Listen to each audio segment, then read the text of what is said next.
Hope you're ready. Comments are disabled for this video.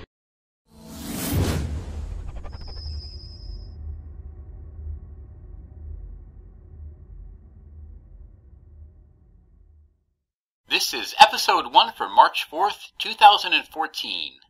Let's chat.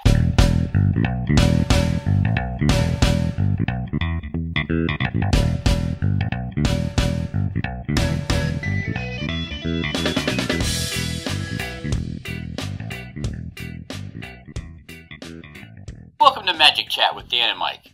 I'm your host, Dan Levant, and with me today is the lovely and talented Michael McKenna. Mike, who's our sponsor this week? This week's sponsor is brought to you by Women and Infants. Quality women and infants at competitive prices. All right, everybody, welcome to the show. Thanks for listening. My name is Dan Levant. Like I said, this is Michael McKenna with me. We are hosts. Now I'd like to take a minute here and introduce ourselves. This is our first episode to let you know kind of what the show is going to be about and let you know who Mike and I are. We're both L1s to begin with. Mostly the judging we do is around our local store. Mike, have you done any other judging besides at the shop? Only at the Temple Games, a few GPTs, but that's about it. Yeah. In addition to that, I am also the TO for the Magic events at TempleCon, which is a convention that we're both involved with. It happens in Warwick, Rhode Island every year. I've been playing Magic for quite a while, off and on. I started probably around 97. Very casual at first, obviously, and, kind of dropping in and out like a lot of other people have done. And then maybe 4 or 5 years ago, I really started getting much more serious about being competitive as my son got older, and he was playing more competitively, and then we ended up at the Temple Games, and we really kind of picked up our game from there. And now I play regularly in big events like Star City events and GPs. How long have you been playing, Mike? I've been playing for about 14 years. There's a Saga was when I started competitively. I began with Vintage mostly, playing Confidant Tendrils. I played for a long time. That was my go-to deck, won a few pieces of power, but now I just play the occasional PTQ with Modern, Standard, all the good formats.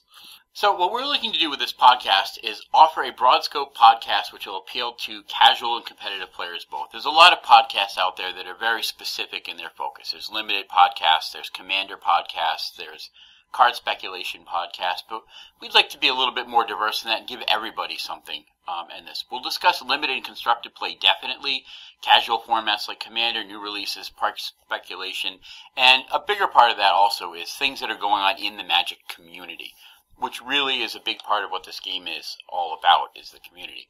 We're going to start with is our Pick One, Pack One. Now, this is something we've done, exercise we've done around the shop quite a bit. This is nothing new. Obviously, Marshall Sutcliffe on Limited Resource does his Crack-A-Pack, and he's probably made it more famous than anybody else, but we were definitely doing this beforehand. So the whole idea is that we tear open a booster pack of whatever's in Standard right now, whatever's really being drafted, and we go through and look at the cards and see which ones we'd like to have. So I have here a Born of the Gods pack. It is a pack of Born of the Gods. It is. He's not You lying. ready?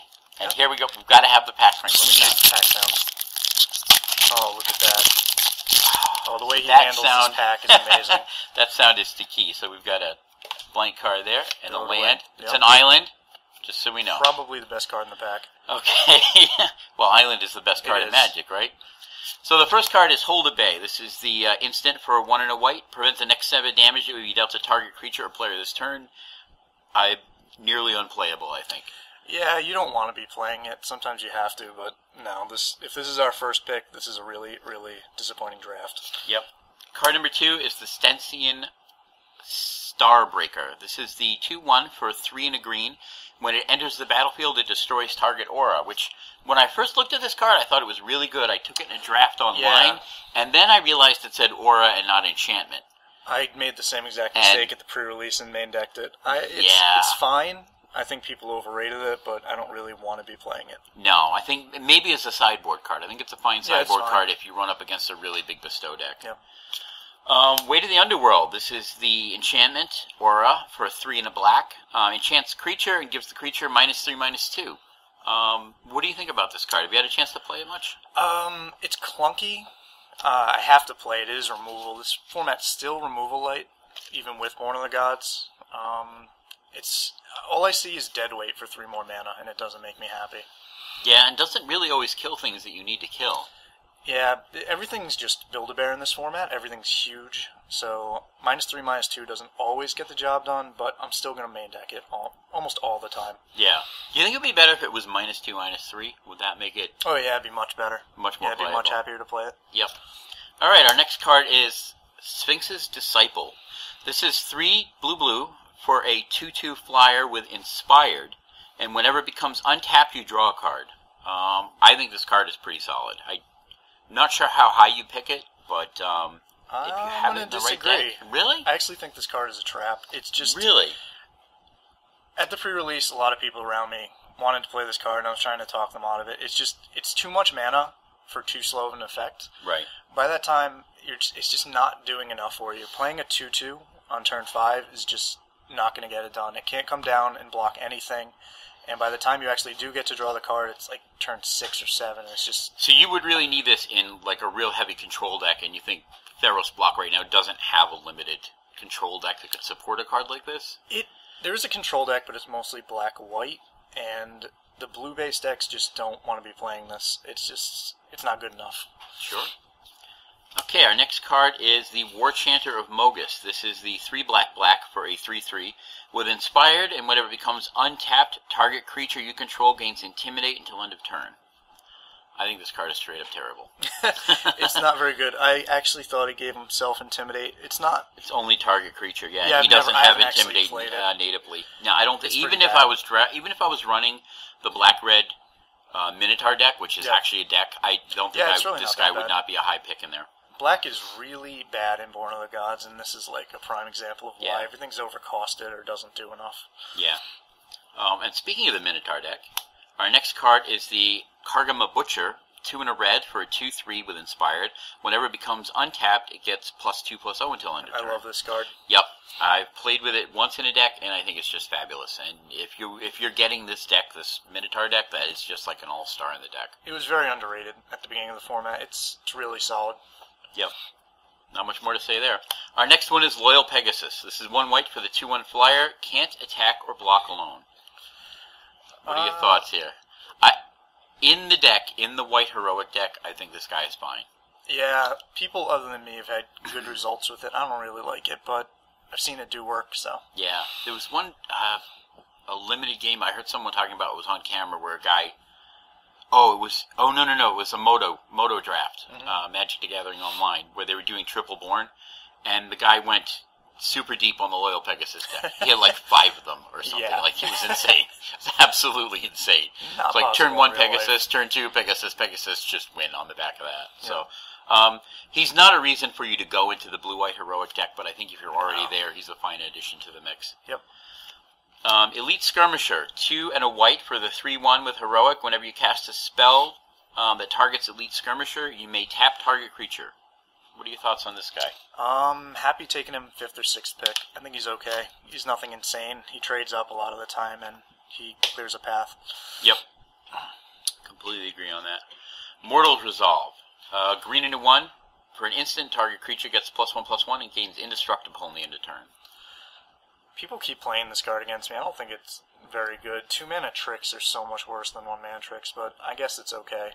I think it's a solid trick. Yeah. I mean, in this format, and again, we're talking about within Theros Block, because there's a lot of Heroic going on. The green-white Heroic deck is good. It triggers Heroic, it makes your guy indestructible. Yep. I think it's fine. Again, I wouldn't pick it highly. No. It will probably come back around to you. Our next card, 1 mana, black, Asphyxiate. It's a sorcery, destroy target, untapped creature. In Theros Block, I think this is a premium removal card. I don't really know how I feel about this card. It's so bad when you're not killing a creature on curve. If your opponent's aggressive, they're just going to be swinging in, and it's... I don't know if it ever hits what you need it to hit, but it's still removal, so you have to play it. But black just isn't that good. Yeah, I haven't done black in a Born of the Gods Theros draft yet. But I've had this card played against me several times, and I've dropped my...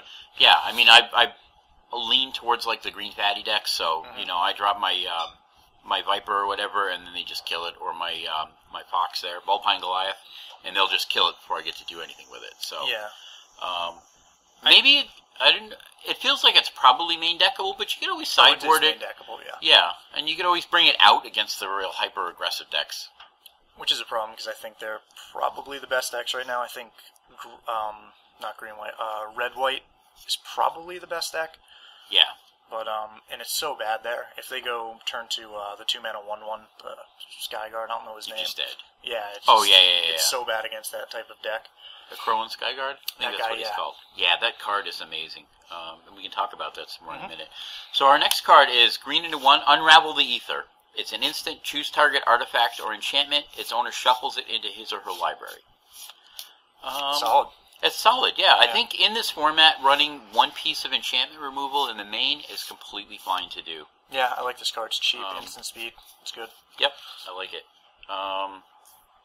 Potential first pick for you, or no? I don't think it is. But so far, I don't know if I'd take it over the Butcher, just because red has been so bad in Theros and so good in Born of the Gods that I still think people still have the stigma of red being bad, so I'd probably take the Butcher. Yeah. But it is a good card. I would not be unhappy picking it second or third.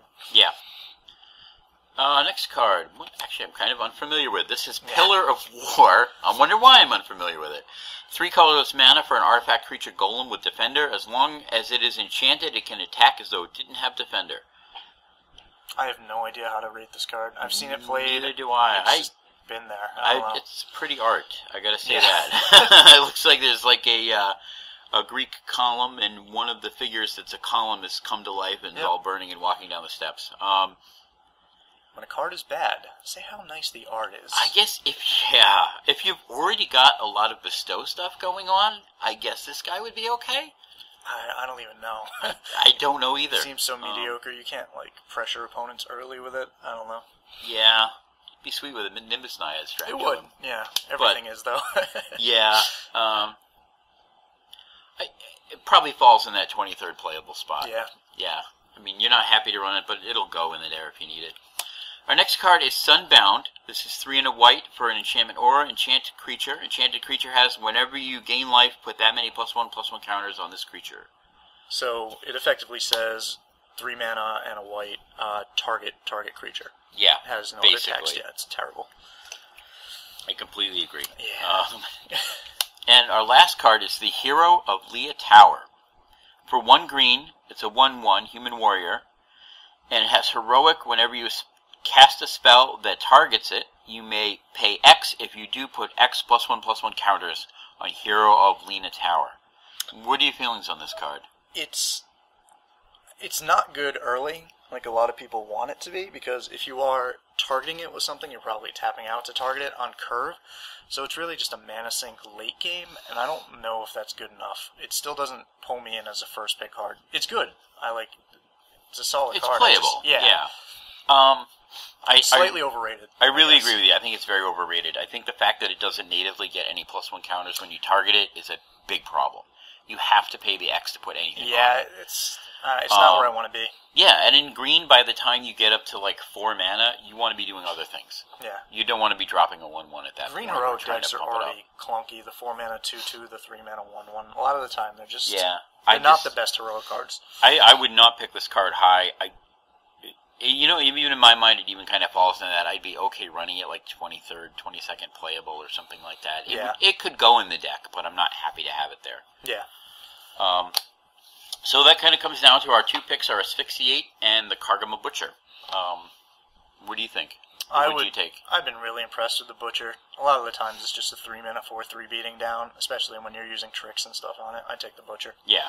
I kind of agree with that. As you well know, I tend to lean towards removal when it comes to drafts. But in this case, I think I would take the Butcher too, just because I really enjoy that deck. And if you can get... And there's a fairly good chance you'll get the other pieces to go with it, like the Rage guy, whatever. It makes all your Minotaurs cast a red-black list to cast. I can't remember his name off the top of my head. But if you get him, and then you get the 5 mana... Lord that goes with it. Warcaller, I believe. It just gets pretty ridiculous at that point. And you've got a good chance of getting a lot of those cards because they are restricted to this deck. Yeah. So worst case scenario, he's a Riot Devils, and Jim Owens will love it. And he's completely fine. I mean, and it's something they kind of have to block. Yeah. Or he gets really big really fast. So. He's the type of card I may be overrating early in the format. I've only played like maybe 10 drafts so far this format, but I like him, and he seems better than everything else in the pack. All right.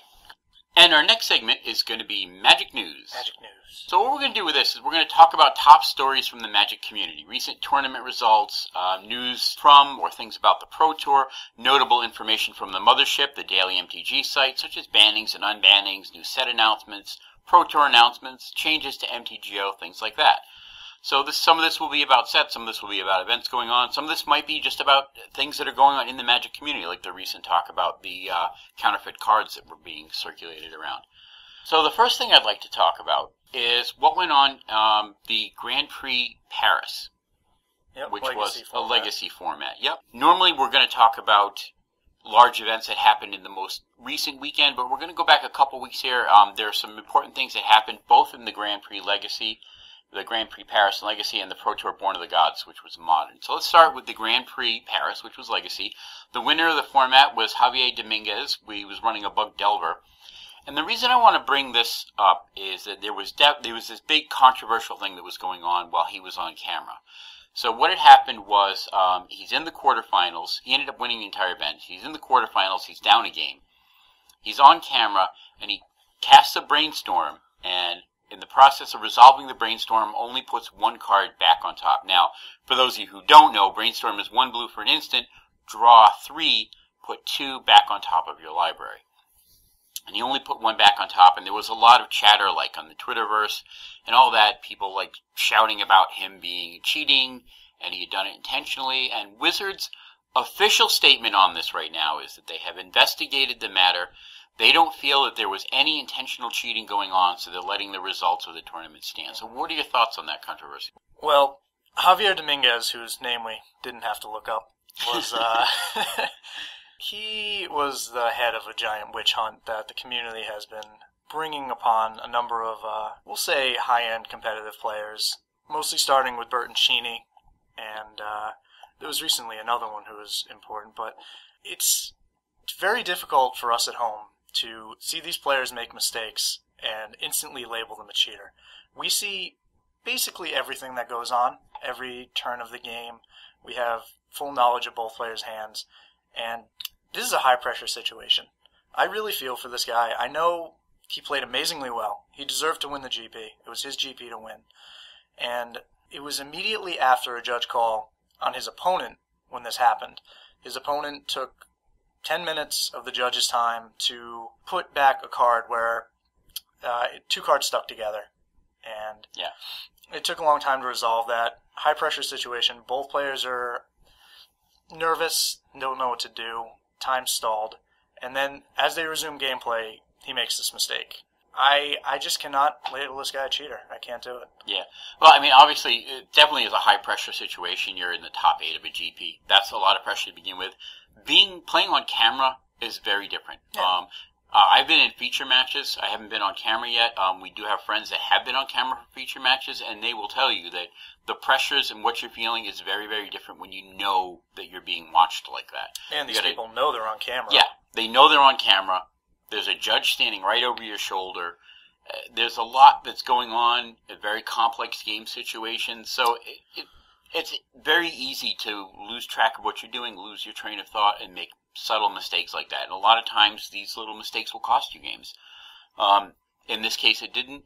My own personal opinion on this is I don't feel like I know more than the judges that were on site. No.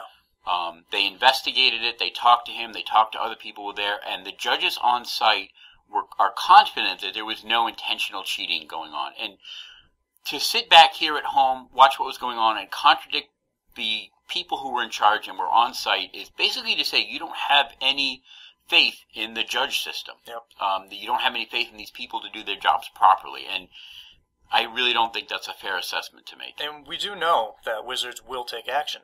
Absolutely. Burton Cheney was banned for a year and a half when he was caught cheating. And if they found this guy guilty, they would have done something about it. Yep. And actually earlier in the tournament, there was another gentleman who had a judge call on him. And yeah, we do know that Wizards will definitely take action. In fact, there was an incident earlier in the same event with Gerardo Gibbert, who had a judge call. The judges came over to him. They conferred with him. They thought at that time that there was no cheating going on, and they let that match that he was playing in continue. I don't think it was cheating, though. And, well, they came back 2 rounds later, decided under further review that there was an intentional unsporting-like conduct cheating, is what the ruling was. So they conferred with other judges, and they came back, and they said 2 rounds later they disqualified him and knocked him out of the tournament. Yeah, and let Paolo into the top 8. Yeah. So they will definitely take action where they feel action is required. They're not hesitant about that. So again, it's like if the judges on site at a GP have decided that there was no intentional cheating going on, I really think we should accept what they say at face value. And Wizard looks into it afterwards. They see all this tape too. It's not like they're oblivious to it. Absolutely. And so to wrap things up about the Grand Prix Paris Legacy, the top 8 decks, obviously the top deck was Bug Delver with Dominguez, but there was also Dominguez. In the rest of the top 8, there was Red, White, Blue Miracles, and I insist on writing it Red, White, and Blue, even though that's not Blue, White, Red. It's Red, White, and Blue, baby, gross. America. Esper Deathblade. There were actually 2 Bug Delvers in the top 8. Best deck in the format. There was a Reanimator deck. There was a Painted Stone deck, which is always fun. Josh Davis specialty. And a pair of Blue, White Miracles decks. Yep, which is a deck that really surprised me. I thought that deck was on the way out, but here it is, doing well in multiple tournaments now. Doing well, yeah, absolutely. All right, the next tournament I want to talk about was the Born of the Gods Valencia tournament, which was a modern format. The winner was Sean McLaren, who was playing Red, White, and Blue Control. The top 8 decks, and there's no huge surprises in here, I don't think. Melirapod, Affinity, Storm, Tarmo Twin, or Splinter Goyf, however you want to call it. Tarmo Twin. Red, White, Blue Control, Red, Blue Twin, Blue Moon, which was an interesting deck. That, we'll say interesting. And Red, White, and Blue Twin. So there were several twin decks in there, and it was the Red, White, Blue Control that took it. The reason I want to talk about this tournament specifically is this was the first big modern tournament of the season. Post-bannings especially. Yeah. So it's really kind of, we're settling the format out now. So what do you have for thoughts on like the decks that were in this in the top 8? Were you surprised to see? And what were you surprised that you didn't see? I know one of them that you thought you'd see. Blue Moon. How? What does this deck even do? Wait, I understand Blood Moon's a powerful card, and Spreading Seas is very good, but the games he was winning were so ridiculous. It was basically just a mediocre control deck that eventually played Batterskull and killed their opponent because they couldn't deal with a Blood Moon. Because of Batterskull. Great metagame call, but this deck is terrible. Great metagame call. He deserved the top 8. Yeah. But, I have no idea what's going on. Blood Moon does bring a lot of hate down for a lot of modern decks. He's very Spreading Seased a forest against the Nicodle decks, and I'm just like, what is going on? He had them locked out of all of their other colors with Blood Moon, and then he'd Spreading Seas their green, and they just never cast another spell and die. It's not what I expected at a Pro Tour. And again, Deathrite Shaman banning is an issue in this, because I remember a couple weeks ago I was watching... much better. Yep, I was watching Jund versus... what was it? Oh, this might even have been Legacy. This was Jund versus Sneak and Show, or Show and Tell. Yep. And the Show and Tell brought in Blood Moons. And Jund had nothing but non-basic lands. It was punishing Jund. Yep. Completely locked out until he drew... Oh, and then Show and Tell, Sneak and Showed... he sneak attacked an Emrakul in. Attacked with that, blew the guy's entire board away. Yep. He eventually top-decked a Swamp, ran out his Deathrite Shaman, came back and won after an Emrakul attack. Deathrite Shaman too strong. So in Modern now, post-banning, Blood Moon gets even stronger because you don't have that alternate mana access like you did with Deathrite Shaman. Once you're locked out, you're locked out. You are locked out, yeah. And that's going to hurt on a lot of decks, definitely. Look at the list of decks in the top 8. It's good against all of them. Well, except Blue-Red Twin, but it's good against Blue-Red Control. It's just solid right now. Yep. Just abuse that one card and it worked for him. Yeah. And it was good. It was interesting. So what else did you think you'd see in the top 8 that you didn't? Were you surprised by the inclusion of Tarmogoyf in the twin decks? Was that something that... No, that was the deck I was testing before the Pro Tour. That and a few Blade Splicer Blue-White-Red decks. But I was actually surprised someone found the deck. I didn't think it was the best deck, but Patrick Dickman, the player who ran it, best twin player in the world, maybe the best modern player in the world, he played it perfectly.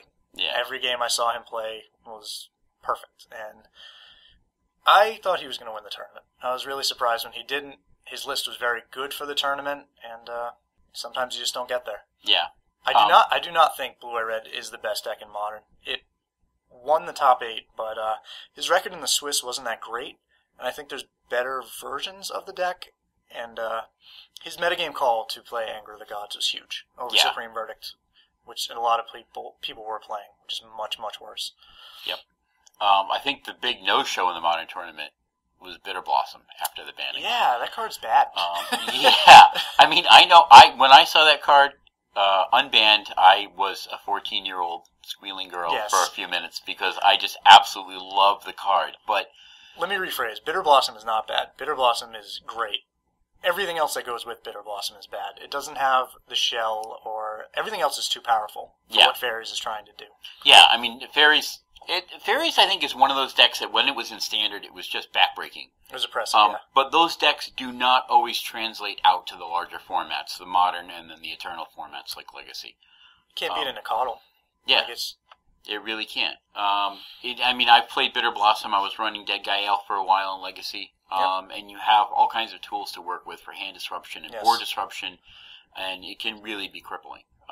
But it was inevitability. Yeah, it's inevitability. I mean, it's possible that like a Pox-type deck might be able to run Bitter Blossom. I know there was a Pox deck there at Modern. It was, oh my goodness, that was fun to watch. He basically played 8 copies of the Rack. I'm so happy he didn't top 8. If more casual Modern players saw that deck and played that against me at like PTQs or GPs, I'd be so upset. It was absolutely hilarious. My favorite part was the comment by the commentators who said this was the deck that every 12-year-old was playing in 1995. Hand Disruption and the Rack. But it was funny to see. But that's a deck that definitely could have worked well with Bitter Blossom. I think so. There may be a deck that wants it. It definitely doesn't go in the Black-White Tokens deck. It has the power level. Yeah, it just hasn't found its home yet. So that was Modern, and so now I'd like to touch on the 2 most recent. Actually, we got 3 most recent. We've got the Grand Prix Melbourne, which was Standard. The winner, and I hope I don't mangle his name, was Nam Sung-wook. He's the first South Korean winner of a Grand Prix, which was really cool. He was running Black Devotion, and I was really happy to see that deck finally win a tournament again. Just go away. It feels like a really strong deck, and I'm surprised it hasn't actually done. It looks like it's always been, always the bridesmaid, never the bride. It's been close. It's been very competitive, but it hasn't really taken any events since BBD played it, I don't think. Wow, Blue Devotion top 8'd too? Yep. So the top 8, just to touch, is Jund Monsters. There were 3 Esper control decks, a Blue Devotion, an Orzhov midrange. I hate that deck. And Green-Red Monsters. So Black Devotion, the finals were against an Esper control deck, which I feel is like one of Black Devotion's worst matchups, because they have answers to everything you're doing. You have answers to none of what they're doing. You can't take care of enchantments. In the regular mono Black Devotion decks, your stuff is all susceptible to board wipes and Elspeth taking them out, and Oblivion Rings. Not Oblivion Rings, Detention Spheres. Yes. And there's just very little I think you can do. But he pulled it out, which was really cool. Yeah. It's weird because post-board, the Mono Black deck tries to become its own kind of control deck, and it's just not doing what Esper's doing as well. Yeah, it typically brings in Duress and Lifebane Zombie, right? Package. I don't know if they do anymore. I know they did. Actually, they probably should now. Yeah, because he swings in on Elspeth. Blood Baron, too. And Blood Baron. So you can randomly minus a Blood Baron out of their hand. Yep. But these Esper control decks aren't so much Esper as Blue-White that splash for Blood Baron and Doomblade in the board. Yeah. Which is really good in the right meta. Like Red-Green Monsters, you need to have those tools. Not Blood Baron. Do not bring Blood Baron in against Red-Green. No, but the Doomblades do. I see people do that all the time. It's just not good enough. You're a 4/4 facing a 5/5, and you lose every time. Yeah, and the Red-Green Monsters is just going to Mizzy and Warders him away. And sad day. Kid face. One little thing I'd like to talk about here, actually, in Standard is I heard recently while we were playing at a Sunday event at our shop, someone complaining again about the standard metagame. Standard sucks. Yep, I think honestly this top 8 here, that's Sucks. the basic standard metagame. Black and blue devotion decks, red-green monster variants, and Esper control. It's really the bulk of, I think, what's going on in standard right now. And people always seem to complain about the standard environment, no matter what it is. I'm bored. And, I'm bored. I don't like this. And honestly, these aren't even necessarily legacy players that are doing it. I can understand the comparison sometimes, because I know when I've been playing standard for a while and I sit down to play legacy, it feels refreshing. Yeah, because I agree. There's a lot of thought involved, and it's challenging, and there's a lot more going on. But I just don't think standard occasionally being stagnant doesn't really bother me that much, because it's going to change soon. Yeah. I mean, you got, 3-4 months, and then something else will come along. I think people are upset because it didn't change enough. I think that's why people are upset With the this introduction of standard Born of the metagame. Gods? Yeah. Yeah. Because while mono black and mono blue are cool, and it's nice to have monocolor decks because they haven't been a thing for so long, Yeah. people don't like them. People don't like playing against them, and even though they're not that insane, there's like the stigma against them that people just hate them. So They do tend to be kind of single-minded, I guess. yeah. All right, so the other big event this past weekend, one of the other ones, was the GP Barcelona. Grafensteiner! Which was a Born of the Gods Theros Team Limited. Say that. And now, the fun part, the winners. Grafensteiner. Grafensteiner, Seibold were the winners. It's not as fun. Seibold isn't as fun. Seibold? Seibold is a lot of fun. It's a great German name. Obviously, going through the decks would be complicated here, because every limited deck is going to be different. But we can talk about the top 5 cards, and I really don't think there are any big surprises here. You and I are both pretty busy limited players. Yeah, we play draft quite a bit. We've played Team Sealed, and we like that a lot. The top 5 cards from the bottom of the list were Phalanx Leader, Shipwreck Singer, Archetype of Courage, Nessian Asp, and Eidolon of Countless Battles. Card is insane. Yeah, absolutely. Yeah, open that card every time. Nessian Asp, I think, is probably the best common creature in Theros. One of them. Yeah, I'd say. Definitely the best green common there. creature, yeah. Yeah. Possibly the best green common. Shipwreck Singer is a little more I was involved. kind of surprised about that. Yeah, it's a great card, though. It's a great utility piece. I thought blue-black had gotten much worse with the inclusion of Born of the Gods, because black is just, like, terrible for control strategies, but it did work. It did what pick it had up to, some yeah. solid removal. I mean, Asphyxiation in Theros Limited is a solid piece of removal. I've had plenty of games. Generally I lean towards the big green monsters in Theros Limited, and I've had plenty of games where I've run out a Vulpine Goliath or a Nessian Asp, and it's just been asphyxiated. Yep. Or the that's where Asphyxiate is very good. Yep. Or any of the tribute guys. Just run them out. They'll pay the tribute, make them big, like the Serpent of the Garden, and they're just asphyxiated, and it's whatever. So yeah. Play white. Play white. Archetype of Courage, I think there's no surprise there that was a standout card. That's a good That card. card is just absolutely insane, in my opinion. And Eidolon of Countless Battles, I was not 100% sure about that card when I first saw it. It seemed good, but I think it's a lot better than I realized it was. It's good. It just is like it's incredible, huge. yeah. Now the next event I want to talk about was the Star City Open in Atlanta, and we're going to talk a lot about Star City tournaments here and later on in the as we go through the podcast towards the end. And I just want to be clear: this is not necessarily an endorsement of buying cards from StarCityGames.com, but Star City is arguably the largest tournament organizer in North America. Double the prices, double the fun. Yeah, Star there's that City too. Wizards runs bigger tournaments with the Grand Prix and the Pro Tour, but Star City runs tournaments every single weekend, basically. They do them in volume, and they do a very good job of doing them. And honestly, Star City is basically the reason why Legacy is still a viable competitive format. They come to Rhode Island. Yeah. Who comes to Rhode Island? Not many people. Not many people, and there's not a huge Pro Tour circuit or a large tournament circuit for Legacy right now. No. And Star City is supporting them. Wizards isn't going to be, and I don't think they're probably ever going to be. They are all in, doubling down on Modern. Yep.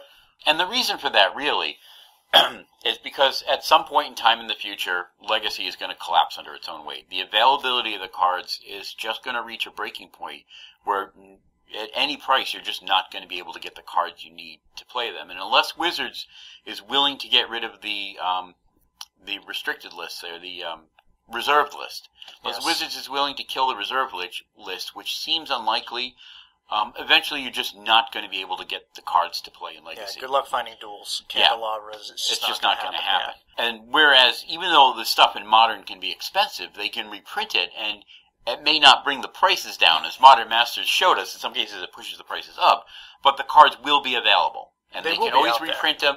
Like, I don't think we're, sadly enough, even though I think it would be fine, I don't think we're ever going to see Tarmogoyf in a core set at this point. No. Probably never even reprinted in an expansion, but they can run out specialty decks with him. They could do like a From the Vault deck with him in it.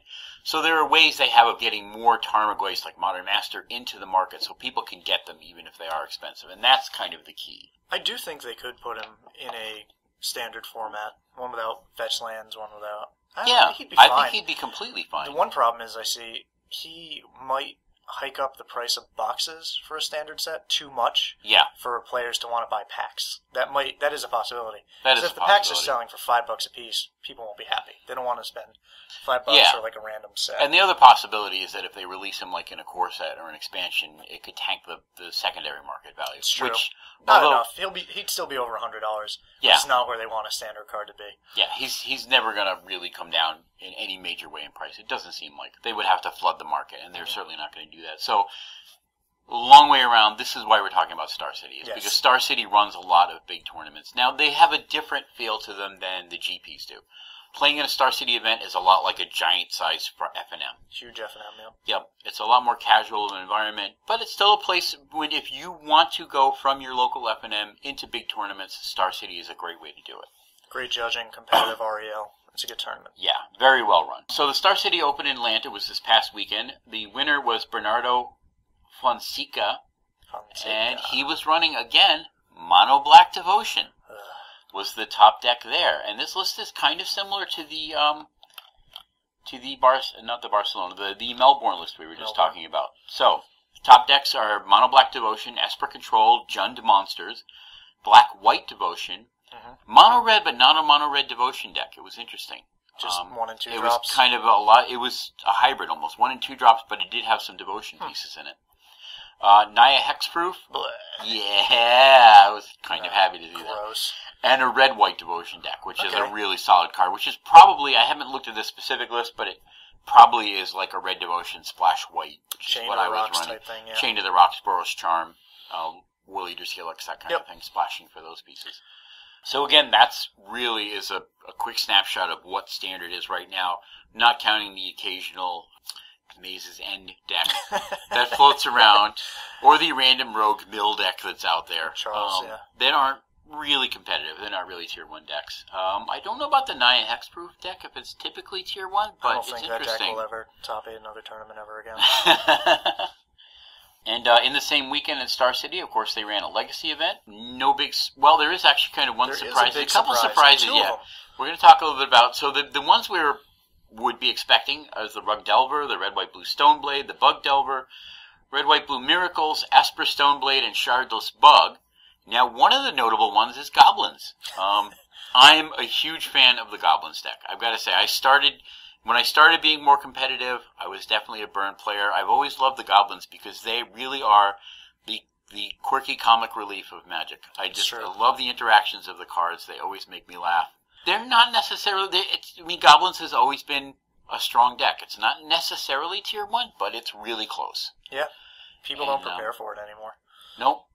And with the addition of Thalia, being able to vial Thalia in... Oh, they are playing that Thalia? makes a difference. Yes. Okay, good. Yeah, I think it's much better with I Thalia. haven't checked this list, but I think all the Legacy Goblins lists that are competitive now are running Thalia. I believe so, yeah. Being able to vial in a card like that just really warps things a lot. And... Infect. The other big surprise at the Legacy event was Blue-Green Infect. Yep. I was not expecting to see an Infect deck. I don't think there was anything surprising about the list. I'm not sure if he was running Blazing Shoal or not. I don't think he was. I think he was just, it was a... Invigorate. It's a Stompy deck. Yeah. Yep. You have a bunch of... There's 3 primaries. There's the 1/1 Elf for 2. There's the Inkmoth Nexus. And Blighted Agent? Blighted Agent, the unblockable one. Yes. Yep. They're all 1/1s.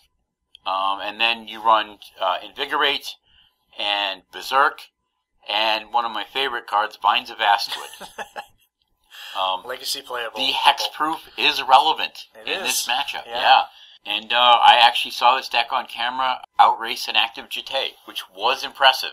Yeah, and shouldn't happen. The guy had a couple counters on it, and he had enough pump and hexproof spells to play around it. So he deserved to win then. Yeah, the guy took one counter off. He was doing his Jite properly, one counter at a time. He one countered off, he invigorated in response. He took a second counter off, and he Vines of Astwood to give it hexproof. And then he berserked it for the win. Yay! So it was impressive to see that deck up there. It was fun to watch it run. I know a lot of people, their probably stomachs are churning knowing that this deck was doing anything. One more thing while we're still in the Magic News segment, one of the things we're going to talk about is new box sets that come out, new specialty decks. And they've just recently spoiled the lists for the Jace versus Vraska dual deck. What is there to say about that? There's no real, there's Remand in here, which is the thing. Yeah, with terrible art. And it's probably not going to be worth, Remand is a $15 card right now. This box set MSRP is at $20. So if there was any other cards in the set that were worth any money, you'd almost be making some money off them by buying it. I think Jace is $20 itself, isn't it? Oh, that could be, yeah. Well, there is, aside from the Planeswalkers, I don't think Vraska's worth much. No, $6 maybe. So between the Jace and the Remand, but I don't know if this Remand is going to have the value of the old one or not, or if it's going to tank the value. I don't think it's going to tank the value of the old ones, because there's not enough of them. No, it'll be $6 to $8, probably in that ballpark. The original ones will probably stay 10 to 12. Yeah. I don't see it hurting it that much. So there's nothing really in this box set that's anything worth chasing after. It's cool to put more remands out there. It is cool to put a few more remands out there. It's nice to have the Jaces out there because he is seeing a lot of play. It's true. I think the biggest thing with a lot of these box sets, like you mentioned, Mike, is the new art. Oh, God. Some of them good, some of them not so good. The addition of the Moto art for Future Sight and, what's the other one? Control Magic. Both very cool, thank you. Yeah. I like the Control Magic art for the cube, but I don't know. That Remand looks so stupid. Just holding up a scroll and just like, fuck you, I got a scroll. I will anti-scroll you. Yeah, counter-scrolled. For anyone who's ever played World of Warcraft, if you can look at that and not see Mage Tier 2, oh my god. It looks so dumb, they just copied it. Alright, on to our next segment. That's going to be Deck of the Week. Deck of the Week. Now, this is not going to be a segment where it's like decks to beat or top deck in the past week. This is going to be where we just talk about decks that we find that are fun or interesting. So this may be the top deck. This may be, like we saw Infector earlier, we may talk about Infect or something like that. Yep. But for our premiere show here, for our first episode, I'm going to spring one on you. Okay. This is a deck that I know is near and dear to your heart, one you love aplenty, possibly one of your favorite decks of all time. Okay. Caw-Blade. Yeah, I knew it'd be Stoneforge Mystic deck. So we're going to talk about the decks, how they work, what some of the key cards are, and things like that. So first of all, let's discuss the key cards in Caw-Blade in Standard. First of all, obviously, with Squadron Hawk, I think there were 4 key cards. Squadron Hawk. Caw, yep. For those of you who don't know, Squadron Hawk is a 1/1 flyer for a white, 1 and a white. Yep. And when it enters the battlefield, you can search up any other numbers of copies of it and put them into your hand. Yes. So, raw card advantage on a white creature. Mm-hmm. Always good. Second notable card, key card, is Stoneforge Mystic. For those of you who don't know, 1 and a white. It's a 1/2. Yes. When it enters the battlefield, you can search your library for a piece of equipment, put it into your hand. And for 1 and a white and a tap, you can put a piece of equipment from your hand onto the battlefield. Probably the best creature ever printed at this point. I'm going to go with it. I don't know. See, I'm a True Death Name Shaman Nemesis lover. And Legacy, fetching up Jite for that thing. It's pretty disgusting. Good, yeah. And of course, with Stoneforge Mystic, we had the new swords from Mirrodin Block. Feast and Famine. For a while. That was the premier one. And then Batterskull. And as for those who don't know... Jachet, not Batterskull. For Stoneforge Mystic.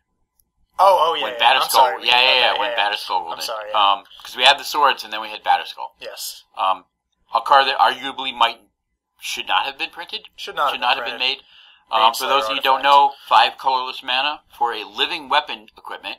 That means it brings a body into play with it. Mm-hmm. Equipped creature gets +4/+4 vigilance and lifelink. And being able to bring something like that onto the battlefield at instant speed is so stupid. Absolutely disgusting for 2 mana. I don't know why they had both of those cards in existence at the same time. What were they thinking? What? Seriously? A 2 mana threat that you could get under counter magic that tutored for like the best card in the format. Yep, oh my God. and makes that card uncounterable, and then you can just bounce the Batterskull and recast it. Yeah, if they ever kill the germ with a dismember or something. Yep. Next key card in the deck. Jace, the Moon Sculptor. Jace, the Money Sculptor. Jeez, we can't say this name properly. I was attempting to go for Jace, the Mind Sculptor there, but he's Jace, the Wallet Sculptor, Jace, the Money Sculptor. He's kind of good. He's kind of good. Handsome. He was insane. This deck is directly what led to his banning and Stoneforge Mystics banning. Yep. Yeah, good riddance. They were too good. And, well, I guess I already talked about the fourth card, which would have been Batterskull. Yes. Kind of complete the quadrifecta there. Which was the icing on the cake to get both of them banned. Yeah. That was the straw. It took that broke the deck's back. It took Caw-Blade Mirrors from these incredibly skill-intensive games to these horrible, I drew Stoneforge Mystic and put a Batterskull into play games. I get mine first. Oh, so stupid. It reminds me a little bit about Attack Rat in the mono black mirrors right now. Whoever resolves it first just kind of wins. So Thoughtseize into Pack Rat. Yep. You're dead. Yeah. You're dead. So what kind of deck was Caw-Blade? Was it control? Was it aggro? Was it tempo? Tell us a little bit about, because you played this deck a lot. I played it a lot, and why Caw-Blade was probably the best deck I've ever played, at least for Standard, was it could take on any role it needed to. It could be the control deck, it could be the mid-range deck, it could be the tempo deck. It had the tools to do just about anything it needed to. Had early 2 powerful cards in Stoneforge Mystic, card advantage in Squadron Hawk, card advantage in Jace, tempo with Jace, tempo with all these swords and other pieces, and it came together to be the perfect deck. Perfect storm, as it were. The perfect storm. And even after Jace and Stoneforge Mystic were banned, did that kill the deck? Still the best deck in the format. Still the best deck. It was still played. It definitely warped the metagame. It did. It became it became Caw-Blade decks and attempts to be anti-Caw-Blade. Yeah, decks. attempts to beat Caw-Blade, which didn't happen very often because it even had the tools out of the board to beat anything it wanted to. Yep. So you were playing Caw-Blade mirrors and other stuff. And people cut Day of Judgment from Caw-Blade because it wasn't good in the mirror, and they knew they wouldn't have to beat anything else. Yep. That's kind of the poster child for a deck that warps the format. I mean, it harkens back to all the big ones like Affinity Fairies. I don't think any Fairies ever got banned in Standard. I don't believe so, no. Yeah, it was dominating. It rode the line of broken, but yep. They instituted tools to help beat Fairies with Volcanic Fallout. With Caw-Blade, they just gave it better cards. Yep, that's exactly what happened. Here you go, here's a present. Yep. How'd you like more icing on your cake? You want your cake and eat it? Yeah, sure. That was a mistake. Affinity was a deck like that. Obviously, probably the grandfather of them all was Necropotence. Oh, yeah. That was the first time that a format was entirely one deck. Black Summer, yep. Yeah. All right, our next segment we're calling In Depth.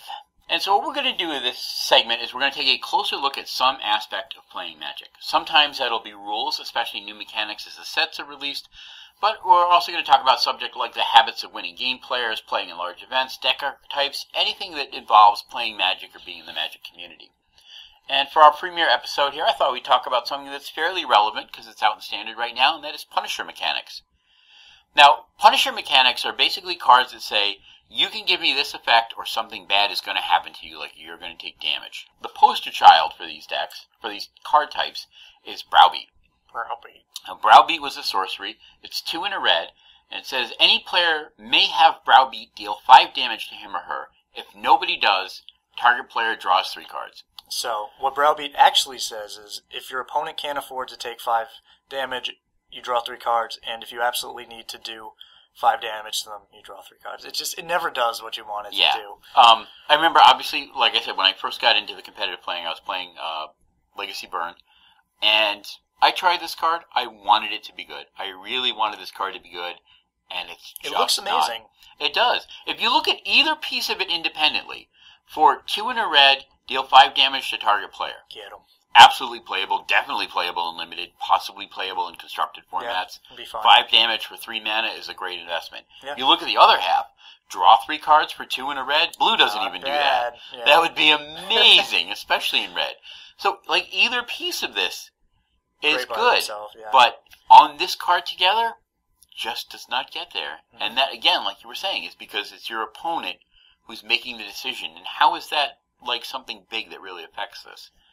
They'll always give you what's worst for you and best for them. And when a game of Magic comes down to outplaying your opponent, you want to have all the decisions. You want to be able to outplay them. You don't want to give them the option to just beat you. Yeah, to give you the lesser effect. I mean, imagine how insane this card would be if instead of that it said choose one. Yeah, or that would be utterly broken. Not bad. Absolutely degenerate. And so why this is relevant is because we have a Punisher mechanic in Standard right now with Tribute. Yep. Tribute says you can put X number of +1/+1 counters, or N number, I suppose, of +1/+1 counters on target creature, or there's some effect. Some do, like the Farragax Giant, will do 5 to the dome. The Phoenix gains haste and recursion, Phoenix, the Harry Potter Phoenix.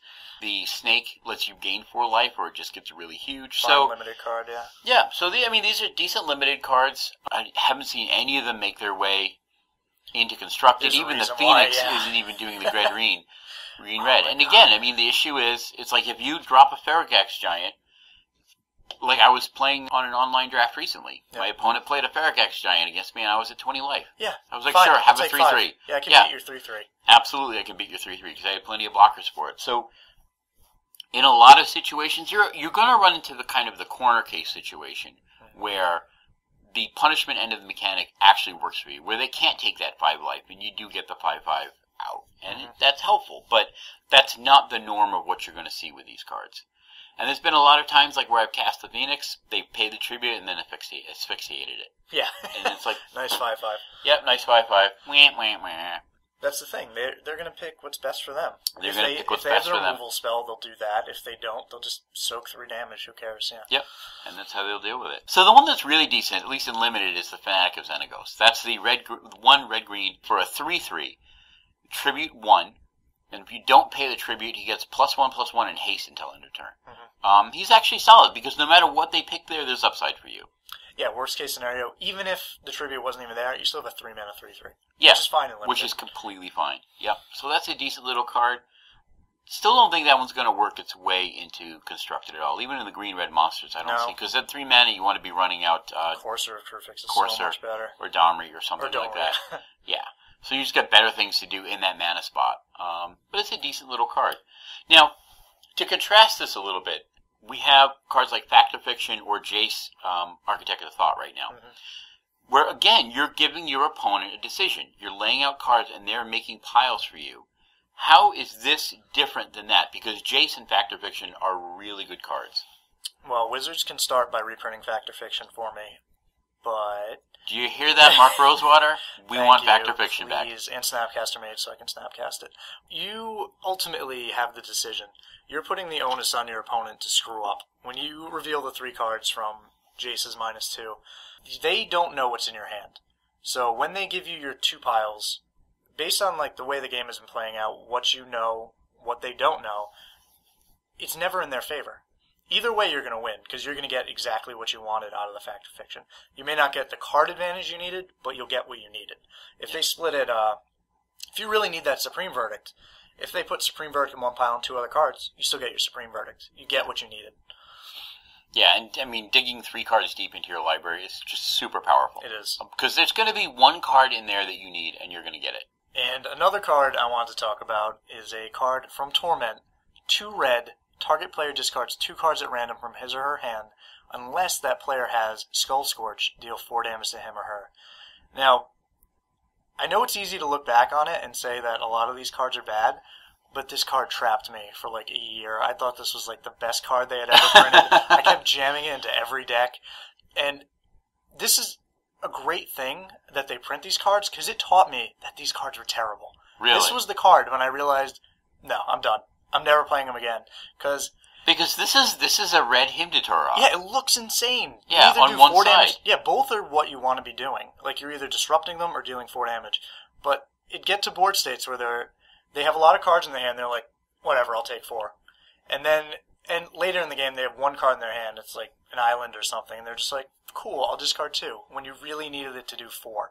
And again, the issue is you're not getting what you need at the time that you need it. So a lot of these cards are learning curves. Eventually, it's easy for us to say don't play these, but once you actually do pick it up and play with it, it snaps. It clicks in your Yeah. head, and you know, wow, never mind, this card's terrible. Yeah, because again, if you look at either half of this, I mean, Hidden Tara, which is black, target player discards 2 cards at random. Insane. It's Incredible absolutely card. insane. Yeah. It's absolutely insane.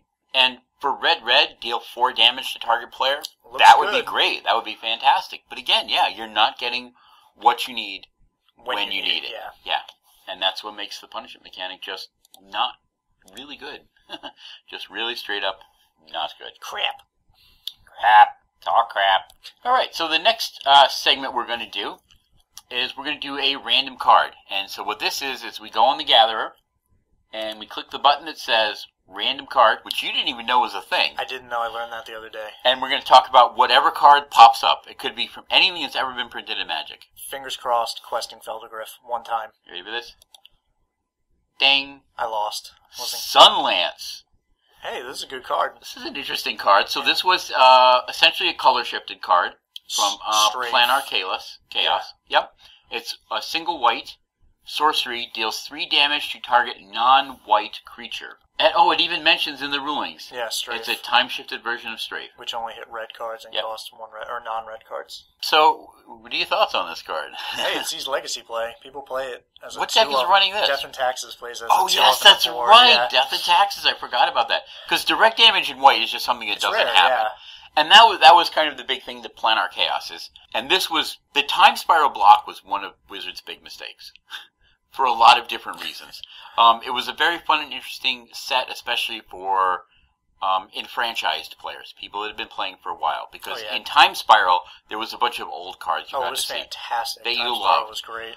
Planar Chaos, they just completely messed with the color pie, which this is a perfect example. This is one of the time-shifted cards, like Damnation was the color-shifted Wrath of God. Mm-hmm. There were a bunch of others. I can't think of any off the top of my head. But, there was the green draw 3 cards. Harmonize was a color-shifted card. So they messed with the color pie, which is always dangerous when you start to do things. I don't think there was any major fallout from that. I mean, Damnation was a great card, but I think Damnation would be a fine card anyway. Because black does not mind wrathing the board. It's done that many different ways. It usually does it with like -1/-1. Black Sun Zenith, that type of effect. That type of effect. But it still doesn't mind killing hordes of creatures off.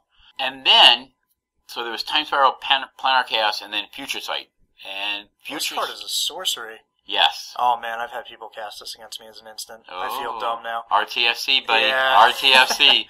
Read the flippin' card. Yeah, I have that happen. Yeah. Sometimes. And then Future Sight was the set where they supposedly were spoiling cards that may or may not be from the future.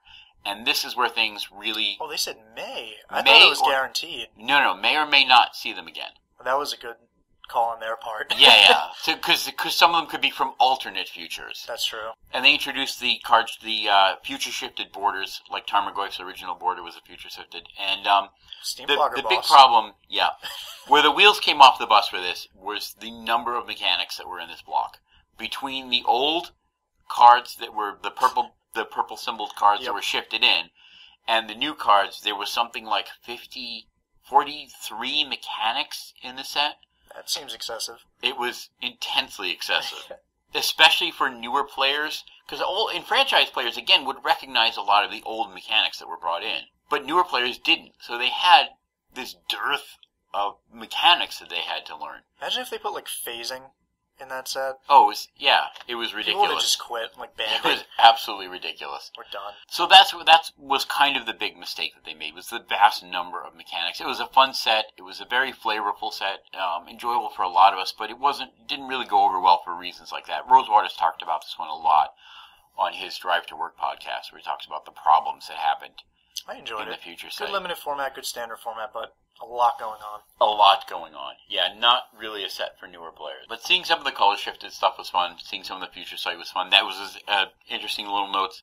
Tarmogoyf's text was the first time the Planeswalker card type was ever mentioned. Yep. They were intending to print them in Future Sight, but they didn't have the design fully worked out at that point. They also intended to print Tarmogoyf as a 0/0, and pushed it at the last second. Well, what I understood the story to be is that he had made it a while ago, and he had made it a 0/0. I think it was Rosewater's design. Too. Yeah. And then when they were looking to fill a spot in Future Sight, and someone pulled it out, and they remembered the old Lurgoyf being a 0-1, and they thought it was supposed to be a 0-1, so they made it a 0-1. Yeah, why not? And Tarmogoyf would still be a solid card at 0-0. It would still be fine. Still be very playable. The amount of times it dodges Bolt, though, because of that 1 toughness, is so relevant because of the way damage works and spell resolution. Yep, I've been there. Yeah. I've been on the wrong end of that very early on in my Redburn career. So it was interesting. And of course, Steam Flogger Boss. Who doesn't love that card? Flogging some steam. They have been inundated with requests for contraptions. I can't even tell you what that card does. Steam Flogger Boss? I just know it's ridiculous. Anytime a rigger assembles a contraption, he resembles 2 contraptions instead. Because I had 2 teenage boys, and one of them loved the hell out of that card. It was one of Danny's favorite cards in the history of the game. Okay. So they don't know how to make contraptions. They don't know how they can actually have a creature assembling something. I don't get it, taking an action, which harkens back to one of my favorite cards of all time, Floral Spasm. Which Floral Spasm actually chooses what's going on if you look at the original Floral Spasm don't take shit from text. no one. It doesn't, yeah. So the next segment we're going to talk about, even though we're not really going to go into in-depth this time, is set reviews. And we will be doing set reviews on the show. Obviously, we don't have a set to review right now. And we're not going to do a card-by-card set review. There are other podcasts that do that. They do an excellent job. And doing a card-by-card review of an entire set is really more of a limited, focused kind of thing. Constructed players don't really need as much of that information because most of the cards in a set never make it into constructed on a regular basis. 5 to 10% maybe. Yeah, it's a very small percentage, and it takes a lot of time. We really don't have the time to do that in this format because we're doing a lot of other things in this show. And like I said, there are other podcasts that just do an outstanding job of it. Limited Resources does it Limited very Resources is a great podcast. But we are going to talk about new sets. What we're going to talk about is basically the top cards in the set, which ones we think are best in Limited, which ones we think are going to make it into Constructed, which ones we think are good for price speculation, that we think are going to be worth some money sometime point in the future, how these new sets either create the Limited environment with new expansions or core sets, or with other expansions, how they affect the current Limited format, and how these expansions will affect the current standard metagame. Mechanics. So we're going to talk about things like that. New mechanics, we're going to discuss the new mechanics, do our best to get the rules on them correct. You'll get the rules. Yeah. I am kind of a rules nerd, yeah, absolutely. And the other thing we're going to talk about is what I'm calling our 3Fs, our fun and flavor favorites. There are always cards like this, like Whelming Wave. Fantastic. It's just awesome. Almost fantastic. Almost fantastic. Because they missed. There was such a flavor miss on this. Yeah, that's because it terrible. leaves behind krakens, octopuses, and leviathans, and not whales. How can it not spare Suck it, whales? Colossal Whale.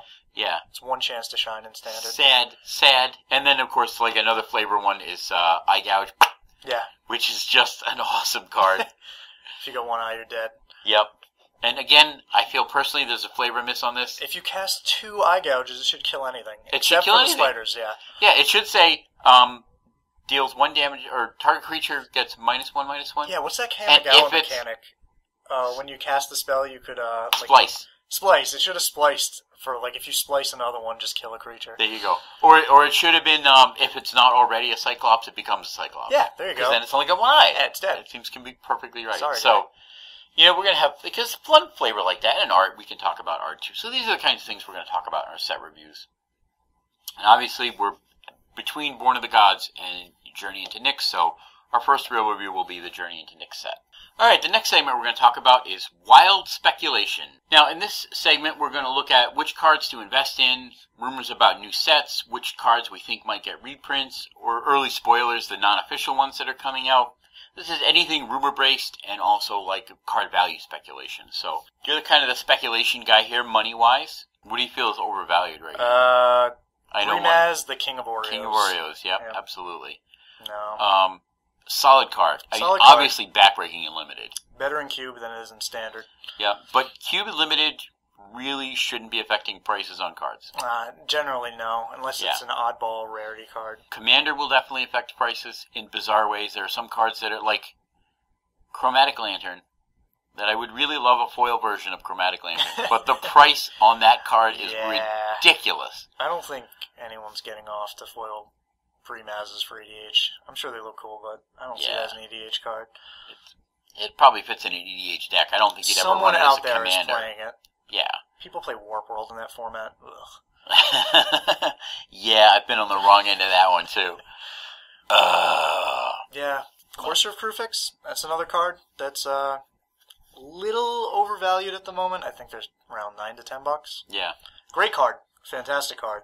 But, so a little much. Let's start, let's talk a little bit about Modern. Mm-hmm. There were definitely some card spikes in Modern that were coming. I think some of them you saw, like Pyromancer's Ascension for one. That was my spec target for the Pro Tour, along with Geist of St. Traft and Restoration Angel. I hit on one of them. Okay, so what? So which one did you hit on? I hit on obviously Pyromancer's Ascension. Pyromancer's Ascension. Storm made a big show. Yes, yep. Highest percentage winning deck at the Pro Tour. John Finkel did not let me down. Thank you, John. Yeah, I bought them at around 75 cents each, and now they're sitting at about $10. So yeah, it's not bad. Probably not going to sit there. If you have any good time to sell them right now. Yeah, they're gonna settle at 5 to 6. Get rid of them now. It's a good deck.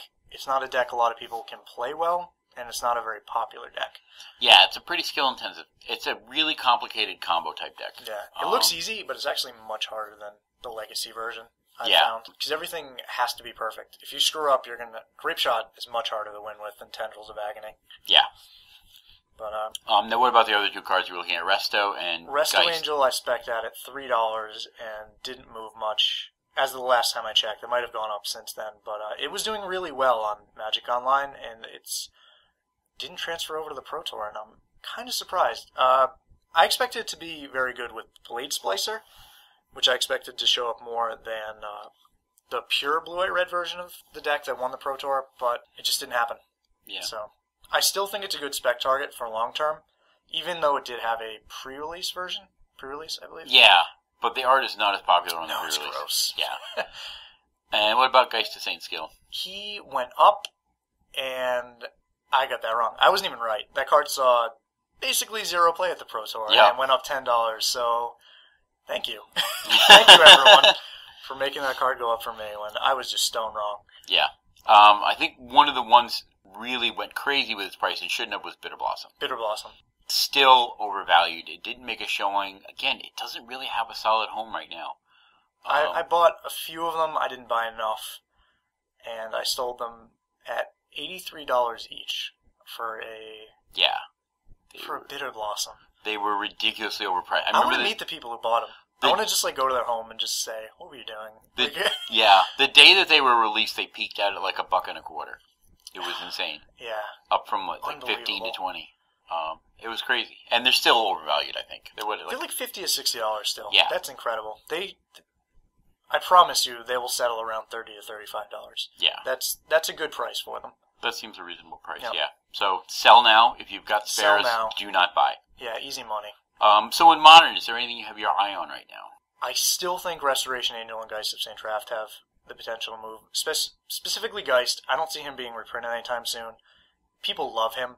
People love that card. It's a cool card. It will see play eventually. Maybe after Richmond, we'll see it move more. That card won a GP a month ago and didn't go up in price, and the guy said the card was insane. I guess people thought it was a flash in the pan, but I think it'll prove himself. And I see that card being at $40, maybe in 3 months. Yeah. Is there anything in Legacy you've got your eye on? I think Legacy, price-wise, is a little more stable than Modern, right? Because it's a little more stable of a format. There's not big changes going on. I think it's absurd not to buy in on Deathrite Shamans for Legacy. Foil ones specifically. $50, I bought 24 of them at. How is that card not $150 in a year or two? It's too good.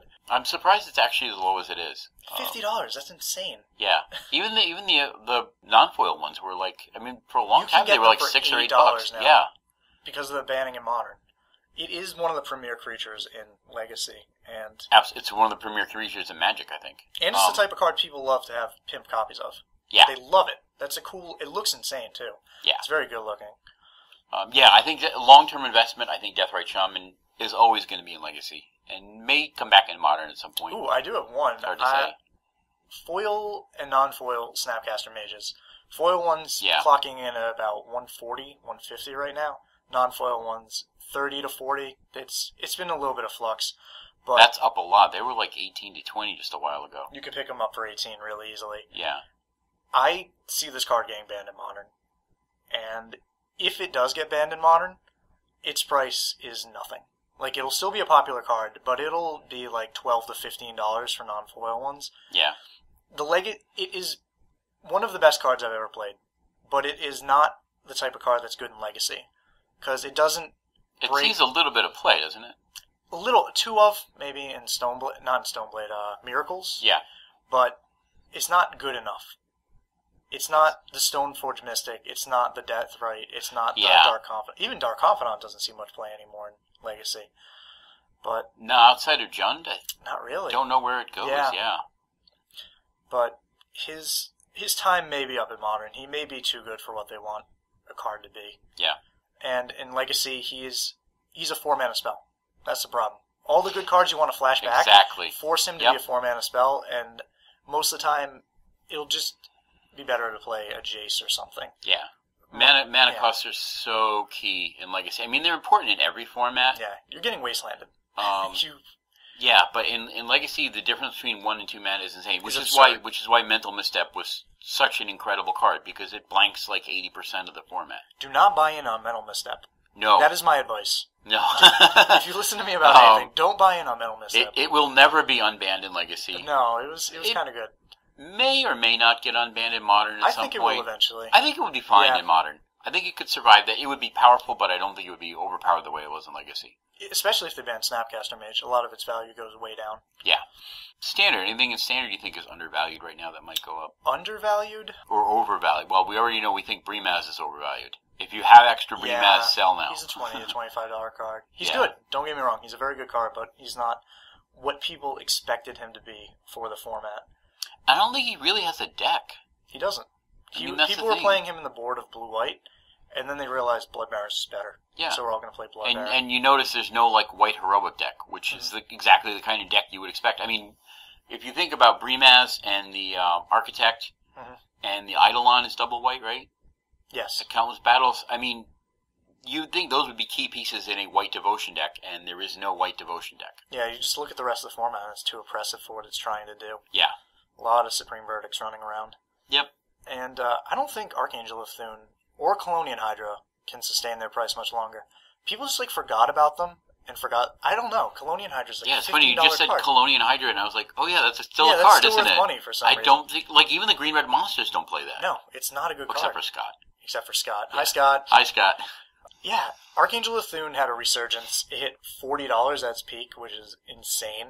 It's a fine card. It's not Baneslayer. It's not Baneslayer Angel.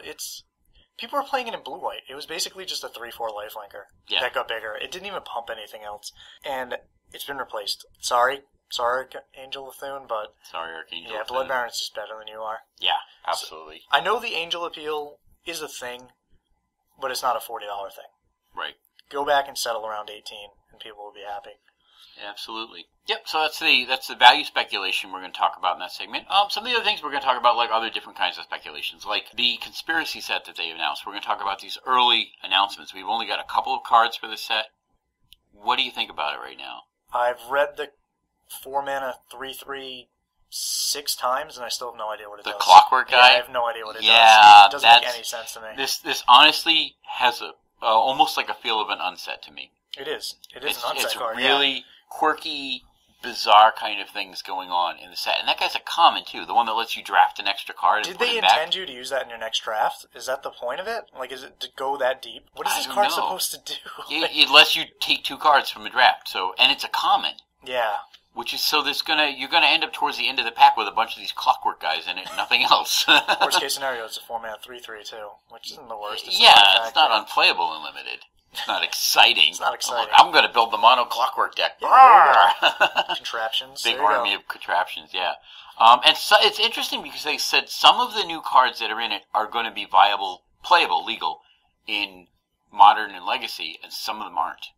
I mean, not Modern, in Legacy and Vintage. So there's going to be new cards, but not all of them are going to be legal in Legacy and Vintage.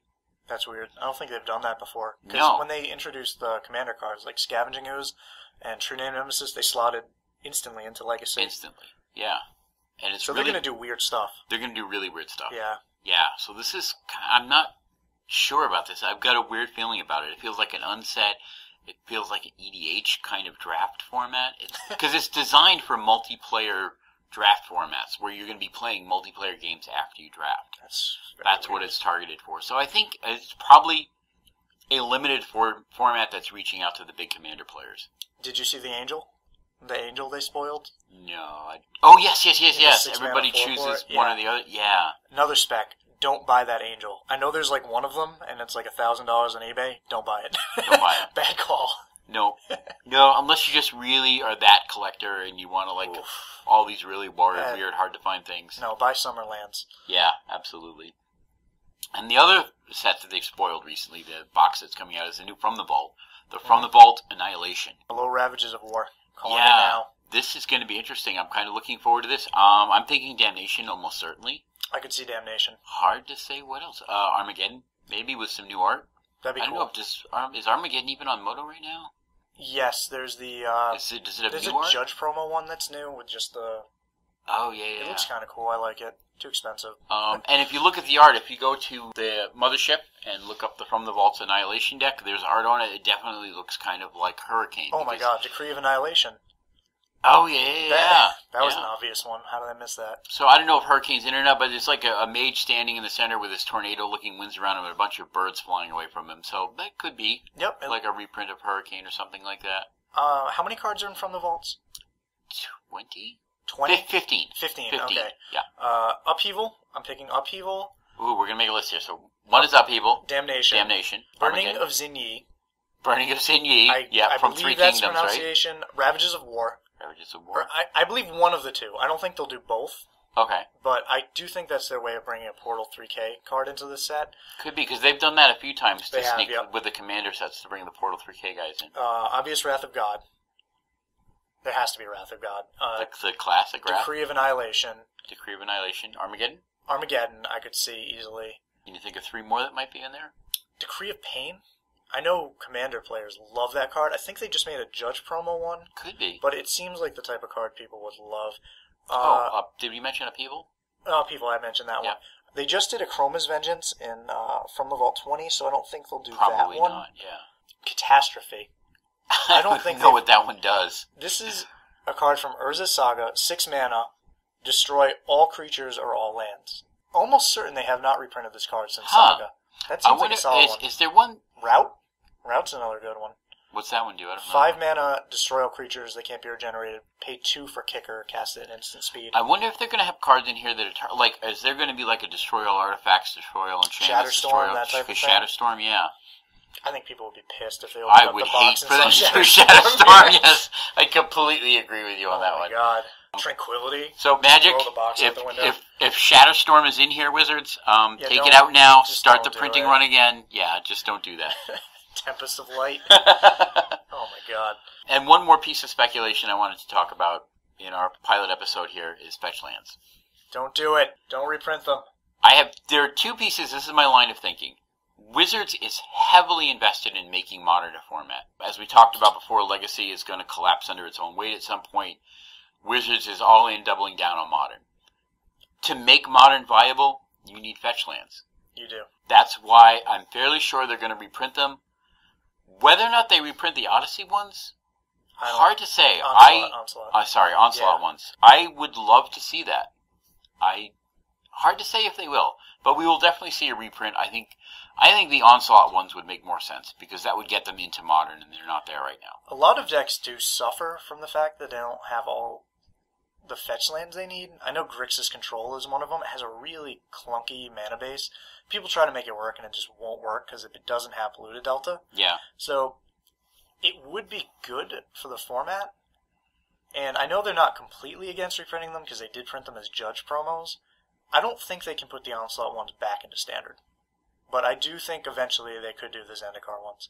They could print them in some other way. I'm not sure how. Maybe a new Modern Master. No, they can't do it in Modern Masters. No, I think you're going to see. Well, you're not going to see fetch lands while Ravnica is in Standard. Clearly, No. I don't think you're ever going to see them in a core set.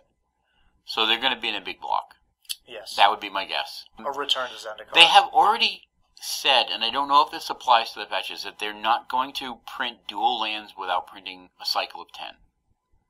Oh, really? Yeah. Oh, that's interesting. That's. I don't think it's necessarily a hard and fast rule, but that's their operational idea. Is that they're going to stop printing some dual color lands and not others. They're either going to be all there or not there. I don't know if I like that. I do appreciate the enemy color sets. I loved Apocalypse, one of my favorite sets of all time, and I don't like having everything work at the same time. I like how a format will have the blue-white deck be good, how a format will have the blue-red deck be good. Yeah. And I think if you just give everything all the lands, there's too much good mana. Too many tricolor decks become viable. And I like that every once in a while it shrinks and expands. And I think that's a cool way to do it. And if you just put all of them out at the same time... Which is what they're doing at Theros block. Yeah, it's not fun. I guess it's not fun for me. And while that may be different for other people, I thought it was really cool that you'd have a set with blue-red, Prophetic Bolt, Fire Ice. Yeah, you can still get that kind of feeling in the cards that you print that are actually playable in the format. So you may have all the different colored lands available to you, but you may not have functional cards to build those color combinations of decks. That's true. So you can adjust the format that way. I don't know if this is something they just feel like a lot of people were complaining a lot, that they only got some duels and not others. I don't know. It's weird. A lot of the focus on Legacy is the dual lands, but in reality, the fetch lands might actually be better than the dual lands at this point in time, because they're that good. They really are. They really are.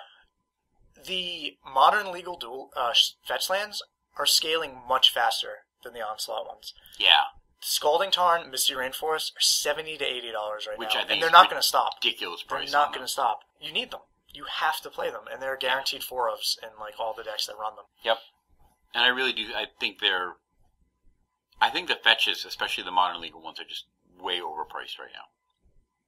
And if they see reprints, they're definitely going to come down hard, like the duel, like the Shocklands did. I remember I knew Ravnica was coming, and it was a pretty good, almost certainty that dual lands, the Shocklands, were going to be in Ravnica. Everyone knew, yeah. And I knew, after the fact, Rosewater said that was the first thing on the table. Of course we have to have them in there. But they were like $30, $40 a piece at that point. They were too right high. Before they announced Ravnica, and they tanked to like 8 to 10. But Thoughtseize set a precedent that card values can follow for the future. Original Thoughtseizes are still $35. Yeah. While Theros ones you can pick up for like $15. Yeah. And as a collector, as someone who buys and sells cards regularly, that's really good for me. Because it lets me play the cool art ones and have them still be worth money, and know that when they print these new cards, they're not going to crash. So if they print the new Scalding Tarns, the new Mystery Forests, the new Arid Mesas with different art, they're going to keep their value. The old ones. Yep. They may not. They won't be insanely expensive, but they're going to hold value. Yeah, Thoughtseize did drop from like 60, which is fine. It took a big because tank, but it didn't lower the prices. Right, but it didn't bottom out. It didn't drop from 60 to 15. But now the precedent's been set that the older version of the card can maintain value, which hadn't really happened before. Right. Yep, I think that's absolutely true. And by reprinting cards like this, it gives players access to them that really need them and want them. Terrible art. That's the key. Thank you, Thoughtseize. I have to agree. Yeah, it's not. I mean, the art itself. Mayonnaise fingers. The art itself isn't a bad piece of art, but what does it have to do with Thoughtseize? He's ripping mayonnaise out of his hands. It's really strange. It's sad. It makes me very sad that they didn't put better. Oh, and speaking of bad art, Skrillex Dark Confidant. I mean, neither piece of art on Dark Confidant is going to win any awards, but that new one is just hideous to me. Just absolutely hideous. It's so funny. What is he doing? He's just like chilling by the side of the chair. Just like, hey, I got grapes I'm going to feed you or something? I don't know. Yeah, it's really terrible. Stupid. So our next segment is going to be an upcoming event segment. And with this segment, we're just going to talk about large tournaments that are coming up in the next weekend. So we're going to be releasing this podcast on Tuesdays. These will be the events that are happening on the weekend immediately following that we release this podcast. So the one upcoming is going to be the weekend of March 7th through 9th. There's going to be a GP in Richmond, Virginia. That is going to be Modern format. The best format. Yep. So this is going to be another interesting test for Modern. Grace see St. what Traff, kind of shakes this is out. your last chance. Last chance, guys. Come Don't on, let me down. Howard Taft. was it? There is no Star City event this weekend because Star City is going to be running the GP Richmond event. So they do a fabulous job of running events. They really do. This is very interesting. For this GP, Star City is actually upping the prize payouts. Really? Yeah, it's $4,000 for first now. And if the tournament reaches over 1,200 players, I believe, the prize payout goes down to 100th place. And if they reach another threshold, it goes up to 150th place, which is really cool. Really? Which, I don't know if this precedent is going to go to every GP, but I know Star City is giving out more money. And that makes it a lot easier for someone like me to travel to GP Richmond and leave with money, because there's a cost. If you know, I mean, ours isn't too bad. We're in New England, so getting down to Richmond isn't terrible. It's a day's drive. Yeah, it's like 5 hours. So we can definitely do that. But then there's, where to stay, hotel, food expenses, and all the other stuff that's associated with going to an event like that. So, if you can get some or all of your money back or even leave with a little bit, that definitely encourages a lot of people to travel to go to these events. It will break 1,200 players, and it's $250 down to 100th place. That's not bad. That's You're not bad at recoup all. Some of your money, and 100th place isn't easy, but it's definitely doable. Yeah. The other big tournament runner that they're still quite a bit smaller than Star City is TCG Player. Mm-hmm. They're probably the third largest tournament organizer, I think. They organize kind of independently. They are running a 5K event in Providence, Rhode Island. This weekend? Same weekend. This coming weekend. This coming weekend, Yep. That'll be a standard format. So that's something else you can go to. And another thing I want to do with this segment is I want to open this up to TOs around anybody that's listening. If you have a TO, if you're running a larger event, and I'm not talking about F&Ms or box tournaments or anything like that, but if you're running like a 5K or a 1K, you want to announce it, contact us at the podcast, and we'll definitely talk about it on air. We will make it sound fantastic. We will. We will sell your event. We'll be swimming in cash and we want to support the local TOs, the local people, because that really is what makes the community. It's the local shops where you play your F&Ms, people that are running events locally. I mean, the big events are great, but that's not where you play most of your Magic. After the closing credits, after the end of this podcast, we have a little Magic Chat Extra where I was doing some equipment tests, and I sat down with the one of the co-owners of the Temple Games and one of the co-founders of TempleCon, Grant Garvin. So you can listen to that afterwards. All right, so that's the show. That's our first show in the can. Thanks, everybody, for listening. You can leave us feedback for the show at MagicChatPodcast@gmail.com. You can find us on Facebook at facebook.com/groups/MagicChatPodcast. Let us know what segments you like, what you didn't like, anything you'd like us to do segments on, topics you'd like to hear about. And again, remember to listen after the end of the show for the Magic Chat Extra with Grant Garvin. Grant Garvin! Till next time, keep up the conversation. So, Mike, what do you think about Blood Baron as opposed to Desecration Demons? I've been,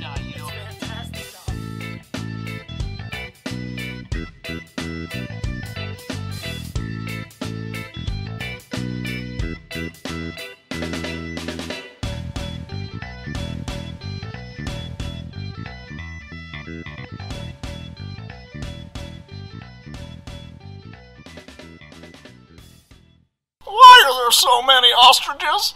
I was promised only a few ostriches. All right, welcome to the show. That was a terrible start. You know what's funny? I know to do this is like an audio cue to edit because I listen to a lot of podcasts of people reading short stories, and then you hear this in it when they make a mistake and they don't actually edit it out. It's like, yeah, now remember to edit that shit out. Go! Good job, dumbass, yeah. This is February 28th, 2014, and this is a Magic Chat Extra.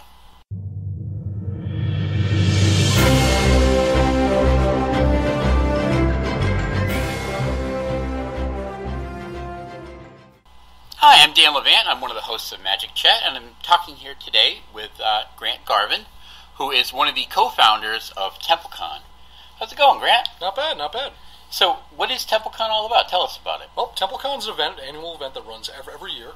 We've been doing it for about 9 years now, and it is a very diverse event. It's a science fiction, retrofuturism, and gaming convention that kind of blends all these different worlds into one.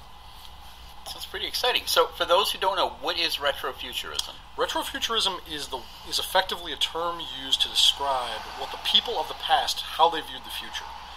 Think about what we look at as science fiction today, and apply that retroactively to what people back in the 1930s and 1940s, or even earlier, might have thought that the future was going to bring them. And that's what retrofuturism is. So like a Jules Verne kind of look on things. So we're living in tomorrow's retrofuturism right now. Yes. That's More ways awesome. than one, yes. So obviously Magic is part of TempleCon because we're on a Magic podcast. So gaming is a part of TempleCon. Why don't you tell us what kind of gaming goes on there? A lot of different gaming. Aside from collectible card games like Magic, we also have miniatures wargaming. Games like War Machine are incredibly large at TempleCon. We have the largest War Machine event in the world. That takes place over the course of the 4 days. Warhammer 40k and a lot of other games too, like Drop Zone Commander. Really fill up the minis aspect of the convention, but it's not just miniatures gaming too. There's also we have one of the biggest board gaming rooms and libraries at a convention in the entire country, which is pretty impressive. It gets hundreds of people from all over the. That's amazing. All over the country. How big is the library of board games? It's over 600, I believe. Now. That's awesome. Yeah, that's it's absolutely pretty amazing. huge.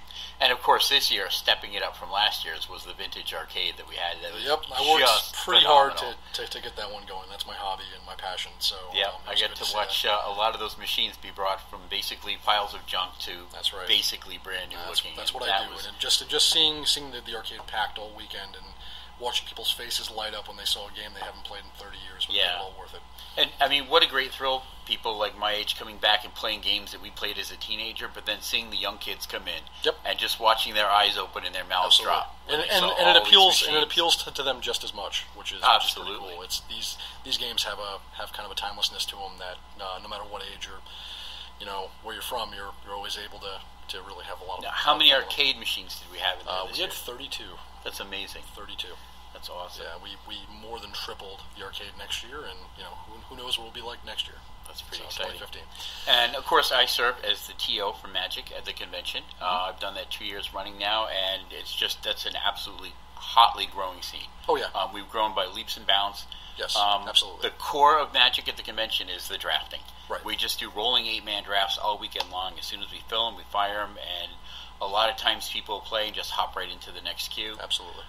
We also do a sealed event, and we also do standard typically. And this year we actually managed to put together an 11-man commander event. That was pretty impressive. It looked like they had a lot of fun with that. They had a blast. There were a lot of laughs going on. Yeah. I know Michael McKenna, who's the co-host of the show, that was his first ever commander event. It might have actually been his first commander tournament, and he ended up taking the whole thing. So that was a lot of fun. Why am I not surprised? Not surprised at all. So in addition to the gaming going on at TempleCon, what else do we have to offer people? TempleCon, like I said, it's wholly diverse, and it really extends in directions that a lot of other gaming conventions don't extend. In this case, we have a lot of live music. We bring in themed musical acts every year that kind of fit whatever the theme of TempleCon is. We have a lot of performances. We have a full featured fashion show. These are all things that kind of make up the identity of TempleCon, what it is, and give people something outside of just gaming and other geek culture stuff to do at this con. Yeah. There's also a lot of workshops, classes that are very diverse. We have our famous Scotch and whiskey seminars and the rum seminars, the mulled beverages seminars. Yep. These just grow every year. Perennial favorites. Favorites. Yes, absolutely. And that's also a big part of TempleCon's. What are some of the other standout panels you remember from the past that we have? Well, every year the actual panels tend to really fit the theme. For instance, in 2014, this year our theme was cyberpunk. So a lot of our panels really were keyed into issues that pertain to cyberpunk literature, culture, stuff like that. And our guests are people who are luminaries in that field, or well-known authors and writers, and people who are well-known names who come and discuss this kind of thing. So that's most of our panel topics tend to really focus on the key theme. And speaking of that, we actually had a fairly strong literary contingent there this year. We do. I think we had a half a dozen authors. That's been growing every year considerably. That's really exciting. That's now become a massive part of TempleCon as well. So. And one of the best things about TempleCon, it truly is a wholly unique event that you have to experience. It's a convention unlike any other convention, and it really does reach out to a very broad, diverse range of interests. If you like retrofuturism or science fiction or gaming or the fashion show or costuming, we had an incredible Gundam costume this year. Oh, that was incredible. It was 7 feet tall with a neon mohawk. He was amazing. Yes. Yeah. Absolutely amazing. Yeah, we've been TempleCon's been known as a costuming convention for years, and every year when I think that it can't possibly get any better, people prove me wrong. I mean, they haven't always been that big and over the top, but I think the quality of a lot of the costuming that goes on is definitely a step above. It's not construction paper and cardboard box Minecraft outfits. This is some serious time. These people definitely invest some serious time and money in what they're doing. So if people want to learn more about TempleCon, where can they go? They'd go to www.templecon.org. That's our website. And as we get 2015 locked and loaded, there'll be more information about it up there. So how much can you tell us right now about the theme for 2015? Well, I can tell you that because it's our 10th anniversary, this is TempleCon 10, the theme this year is probably going to be handled a little bit different than usual. So we're going to be doing something a lot of fun, very different. And we think that that people of all interests will find something that they can really latch on to at TempleCon 2015. So I have to ask, this is a very important question. Are we going to be TempleCon 10 or TempleCon X? Or has that not yet been decided? A lot of people have been throwing the TempleCon X out. I think it sounds kind of cheesy. So we're going to be TempleCon 10. Awesome. That sounds good. And of course we have a Facebook presence too. Yeah. If you just type in TempleCon on the Facebook search, you'll find us there. Yep, absolutely. All right, Grant. Well, it was great talking to you. Thanks for the time. And hopefully we'll talk to you on the show again sometime. Thanks a lot, Dan. All right. Thanks, everybody, for listening. Until next time, keep up the conversation.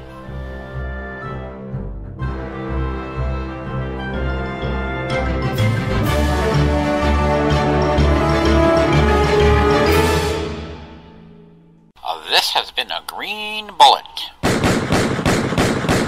audio production.